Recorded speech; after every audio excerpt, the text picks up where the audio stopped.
What's up, guys? If you have one of these Easy Goes, this is an electric Easy Go. Show you underneath here. And if yours is completely in 150 dead, feet, turn left onto First Drive. if yours is completely dead, will not move at all in tow mode, even if you put it in tow right there, which is what you should put it in to be able to push it. If that doesn't work either, if that's not helping you, allow it to move, here's what you do. The electric brake that I've already removed is that guy right there. It is located, so you got three 10mm long bolts,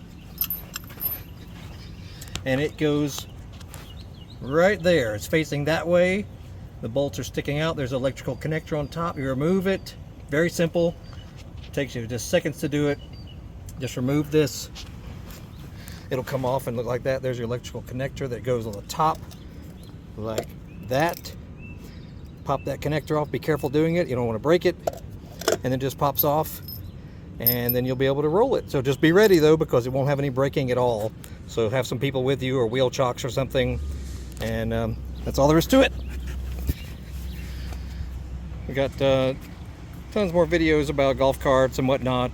And if you are in the North Atlanta, Georgia area and you're looking for repair and service and sales of Club Car and used Easy Goes and other brands, I'll put a link down below. But in Canton, Georgia, about 45 minutes north of Atlanta, Golf Cars of Canton, one of the leading golf cart dealers in Metro Atlanta. Look for the links down below. You'll have a great day. We'll see you.